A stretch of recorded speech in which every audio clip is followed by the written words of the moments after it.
नमस्कार दोस्तों, जय श्री कृष्णा। आप सभी का स्वागत है हमारे YouTube चैनल गुरु भारद्वाज में।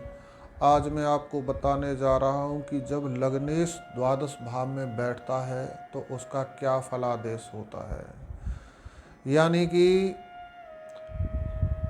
लग्नेश द्वादश भाव में बैठेगा तो उसके क्या परिणाम हमको देखने के लिए मिलेंगे। तो यदि दोस्तों आप ज्योतिष के जिज्ञासु हैं, ज्योतिष सीखना चाह रहे हैं या ज्योतिष में आपका विश्वास है तो ये वीडियो आपके लिए बहुत इम्पोर्टेंट है। इस वीडियो के अंत तक जरूर बने रहिएगा। तो दोस्तों, अपना प्रश्न लग्नेश द्वादश भाव में बैठेगा तो क्या फल देगा, इसका उत्तर जानने के लिए सर्वप्रथम हमको ये समझना आवश्यक है कि ये लगन, लग्नेश और द्वादश भाव हमारे जीवन में क्या महत्व रखते हैं। इन चीज़ों से हमारे बारे में क्या विचार किया जाता है ज्योतिष में। तो दोस्तों, जो लगन है, लगन हम स्वयं हैं। किसी भी व्यक्ति के बारे में कंप्लीट इंट्रोडक्शन हमको कराता है, वो लगन कराता है।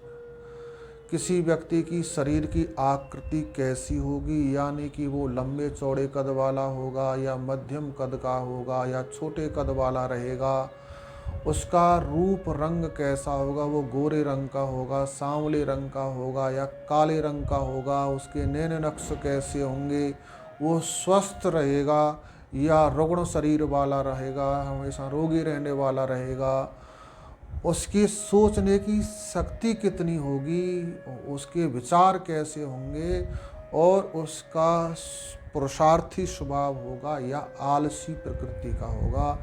इन सभी बातों के बारे में जब हम जानकारी हासिल करना चाहेंगे तो हमको कुंडली का लगन देखना होगा, यानी लगन हमको इस चीज़ के बारे में बताएगा। और लगन में जो राशि पड़ी होती है उस राशि के स्वामी को ही लग्नेश कहा जाता है। लगन और लग्नेश ही व्यक्ति के झुकाव के बारे में बताते होते हैं कि इस जातक के जीवन का झुकाव किधर रहेगा, ये अपने जीवन में क्या करेगा। तो लगन और लग्नेश का कुंडली में बहुत बड़ा महत्वपूर्ण स्थान है, या ये कह लीजिए कि लगन और लग्नेश कुंडली के बीज हैं। जिस प्रकार से एक बीज ही निर्धारित करता होता है कि उस बीज में से हमको कैसा वृक्ष मिलेगा, वृक्ष फलदार होगा, फूलों वाला होगा या केवल शोभा देने वाला होगा या वो वृक्ष कांटे देने वाला होगा, वैसे ही हमारी कुंडली में लगन निर्धारित करती होती है कि व्यक्ति का जीवन कैसा रहेगा। और द्वादश भाव के बारे में यदि विचार करें तो द्वादश भाव से हम किन चीज़ों का विचार करते होते हैं। द्वादश भाव से हम विचार करते हैं खर्चे का, व्यय का, जो हमने अपने जीवन में अर्जित किया है। किसी भी प्रकार का धन, धन से मतलब पैसा भी है और उसके अलावा भी जो हमारा ज्योतिष शास्त्र है, वैदिक शास्त्र है, उसमें धन केवल पैसा ही नहीं है। हमारा सनातन हिंदू धर्म 8 प्रकार की लक्ष्मी बता रहे हैं। तो 8 प्रकार की जो लक्ष्मी है, जो धन है, उसका वो प्रयोग कहाँ करेगा? अपने पैसे का, अपनी बुद्धि का, अपनी शक्ति का, अपनी पारिवारिक शक्ति का, इन चीज़ों का वो प्रयोग कहाँ पर करेगा? सकारात्मक करेगा, नकारात्मक करेगा, इन सभी बातों का विचार हम द्वादश भाव से करते होते हैं। एकादश भाव ही निर्धारित करता है इन चीज़ों के बारे में कि वो इन चीज़ों का प्रयोग कहाँ करेगा। और एकादश भाव से ही व्यक्ति मोक्ष का विचार करता है। एकादश भाव वो है कि हमारे जीवन का अंतिम पड़ाव भी है और हमारे जीवन के बाद का भी विचार द्वादश भाव से ही किया जाएगा, 12वें भाव से ही किया जाएगा। यानी हमारी वयावस्था है, जो वृद्धावस्था है, जीवन का जो अंतिम अवस्था है, वो हमारी कैसी गुजरेगी, हमारी सुखमय रहेगी या कष्टों से भरी होगी, हमारी संतान हमारी सेवा करेगी या नहीं करेगी, हमारा शरीर स्वस्थ रहेगा, सुख से प्राण निकलेंगे या दुख से निकलेंगे, और उसके बाद क्या होगा, इन सभी चीज़ों का जो विचार है वो सब द्वादश भाव से किया जाएगा। द्वादश भाव के ग्रह और द्वादश भाव की शुभता अशुभता इस चीज़ का निर्धारण करेगी। और कारावास, मुकदमेबाजी यानी जेल और कोर्ट कचहरी के जो मैटर हैं उनके बारे में भी विचार द्वादश भाव से ही किया जाता है कि क्या हमको कारावास जाना पड़ सकता है किसी मैटर में, यदि या नहीं जाना पड़ेगा, या मुकदमेबाजी में हमारी क्या स्थिति बनेगी। इन बातों का विचार भी हम द्वादश भाव से ही करते हैं। और दुर्व्यसन, पैसे का दुरुपयोग, नशेबाजी में, किसी भी प्रकार के जितने भी संसार में दुर्व्यसन हैं उन सभी का विचार द्वादश भाव से 12वें भाव से किया जाएगा। और कर्जा, जीवन में कर्ज के बारे में भी विचार कि कर्जा इनका उतर जाएगा नहीं उतर जाएगा, जीवन पर्यंत कर्जे में निकल जाएगा, ये सब इस बात का विचार भी हम द्वादश भाव से ही करते हैं। और विदेश यात्रा का भी विचार हम 12वें भाव से ही करते हैं कि 12वें भाव में कैसे ग्रह बैठे हैं। यदि लग्नेश, चतुर्थेश, पंचमेश, सप्तमेश या नवमेश कोई ग्रह द्वादश भाव में बैठता होता है तो ऐसा व्यक्ति विदेश यात्रा भी करता है। और विदेश यात्रा उसके लिए कैसी रहेगी, विदेश यात्रा उसके लिए फायदेमंद रहेगी, विदेश में जाकर वो परमानेंट रहने वाला होगा या कुछ टाइम रहेगा उसके बाद वो वापस आ जाएगा, वहाँ से कुछ प्राप्त करके आएगा या अपना उल्टा जेब का लगा के आ जाएगा। इन सभी बातों का विचार भी हम अपनी 12वें घर, कुंडली के 12वें घर से ही करते होते हैं। और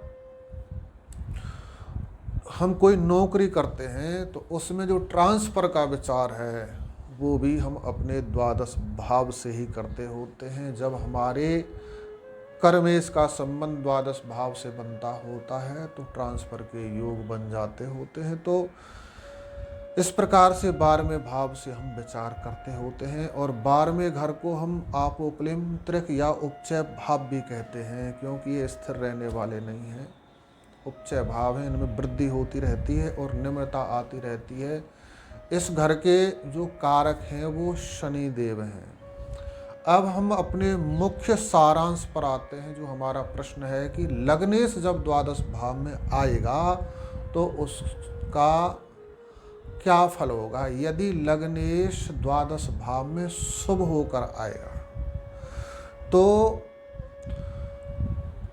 वो व्यक्ति विदेश मंत्री भी हो सकता है। यदि वो बहुत अच्छी स्थिति में बैठा है तो वो उस व्यक्ति का संबंध विदेश से जुड़ जाएगा, वो विदेश मंत्री हो सकता है, देश का राजदूत हो सकता है।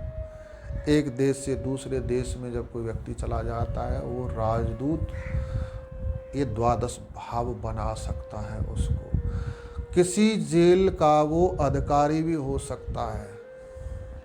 जब लग्नेश द्वादश भाव में बैठेगा तो वो किसी कारागार का, जेल का उच्चाधिकारी भी बना सकता है। जब लग्नेश द्वादश भाव में बैठेगा तो ऐसा व्यक्ति विदेश में जाकर भी अपने भाग्य को चमकाने वाला हो सकता है। यदि द्वादश भाव का संबंध किसी आध्यात्मिक ग्रह के साथ, बृहस्पति, शनि के साथ बनता है तो ऐसा व्यक्ति अध्यात्म से भी जुड़ जाता, अध्यात्म में बहुत उन्नति कर जाता है। क्योंकि एकादश भाव एकांत प्रियता का भी है, यानी आइसोलेशन का भी है एकादश भाव। और अध्यात्म में एकांतवास जो है, एकांतवास की जो इच्छा है वही व्यक्ति को आगे ले जाने वाली होती है। संसारी जीव के लिए आइसोलेशन एक सजा है और जो आध्यात्मिक व्यक्ति है उसकी शक्ति है। जब द्वादश भाव में कोई योगकारी ग्रह, आध्यात्मिक ग्रह जब बैठता होता है तो व्यक्ति को अध्यात्म में बहुत आगे, यानी स्पिरिचुअलिटी में उसको बहुत आगे ले जाता है। और उसको अध्यात्म में बहुत अच्छी सफलता भी मिलती होती है। द्वादश भाव में जब कोई शुभ ग्रह बैठा होगा तो ऐसा व्यक्ति पुण्यात्मा भी होगा, धर्माचरण करने वाला होगा। क्यों होगा? क्योंकि ऐसे व्यक्ति का जो धन है वो धर्म में खर्च होगा, और जब धन धर्म में खर्च होता है तो वो उत्तरोत्तर बढ़ता है, नष्ट नहीं होता है। प्राय ऐसा उदाहरण अभी हमको कोई देखने के लिए नहीं मिलता है कि कोई पुण्य कार्य करके गरीब हो गया हो, बर्बाद हो गया हो। तो जिस व्यक्ति के लग्नेश द्वादश भाव में शुभ होकर बैठे होते हैं और धर्म के साथ में संबंध बना रहे हों लग्नेश, तो ऐसा व्यक्ति बहुत बड़ा धर्मात्मा भी होता है, यानी धर्म में अपनी इनकम को, अपनी आय को खर्च करने वाला होता है, धर्म कार्यों में वो खर्च करता होता है बढ़ चढ़ के। तो इस प्रकार से व्यक्ति को लग्नेश द्वादश भाव में बैठ के धर्मात्मा भी बनाता होता है। अब निर्भर करेगा कि लग्नेश द्वादश भाव में बैठा कैसी स्थिति में है। वो अपनी ही राशि का बैठा है, अपनी मूल त्रिकोण राशि का बैठा है, अपने मित्र की राशि में बैठा है, और उसको 6 प्रकार के बल प्राप्त हैं। स्थान बल, काल बल, दिक् बल, चेष्टा बल, नैसर्गिक बल, दृक् बल, ये 6 प्रकार के बल उसको प्राप्त हैं। मित्र ग्रह के साथ बैठा है तो द्वादश भाव से संबंधित जो भी मैंने आपको शुभ फल बताए, यानी विदेश मंत्री, राजदूत, कारागार मंत्री, या कारागार में कोई उच्चाधिकारी, जेल में का कोई उच्चाधिकारी, या विदेश में जाकर अपने भाग्य को चमकाने वाला और धर्मात्मा होगा। और यदि इस जगह पर कोई ग्रह लग्नेश पापी होकर बैठ जाता है, पीड़ित होता है, निर्बल होकर बैठता है, पापी ग्रह की दृष्टि है, पापी ग्रह के साथ बैठा है, तो इन्हीं चीज़ों से इसको नुकसान होना तय हो जाता है। ऐसे व्यक्ति को का जीवन मुकदमेबाजी में, व्यसनों में, व्यर्थ के खर्चों में, लड़ाई झगड़ों में और व्यर्थ के घूमने में, बेवजह उसने इधर उधर के इसके जीवन में चक्कर चलता ही रहता है, यानी इसके पैर में चक्कर बन जाता है। द्वादश भाव में यदि लग्नेश बैठा हो तो पीड़ित होकर ऐसा व्यक्ति बेवजह ही घूमता रहता है, और कई बार ऐसा व्यक्ति अपना मानसिक संतुलन भी खो देता है, क्योंकि द्वादश भाव जो है वो खर्चे का भाव है और लगन है हमारा सिर। तो ऐसा व्यक्ति का जो सिर है वो घूम जाता है। तो इस प्रकार से हम समझ सकते हैं कि जब लग्नेश द्वादश भाव में बैठेगा तो क्या फल देगा, निर्धारित करेगा उसका लग्नेश की स्थिति की, उसकी स्थिति क्या है। तो ये दोस्तों, यदि आप एस्ट्रोलॉजी के लर्नर हैं और अभी आपने हमारा चैनल सब्सक्राइब नहीं किया है तो इस चैनल को सब्सक्राइब कर लें, क्योंकि हम आपके लिए ऐसे ही यूज़फुल नॉलेज बढ़ाने वाले वीडियो आपके लिए लेकर आते रहेंगे। तो इसलिए इसको सब्सक्राइब ज़रूर कर लें, और यदि वीडियो अच्छा लगता है तो इस वीडियो को लाइक, कमेंट, शेयर भी कर लें, क्योंकि ऐसा करने से अपना कुछ नहीं जाता है। हो सकता है किसी और के लिए भी ये वीडियो यूज़फुल हो, काम का हो। तो दोस्तों, आपने अभी तक लास्ट तक हमारे वीडियो को देखा, इसके लिए आपका बहुत बहुत धन्यवाद। जय श्री कृष्ण।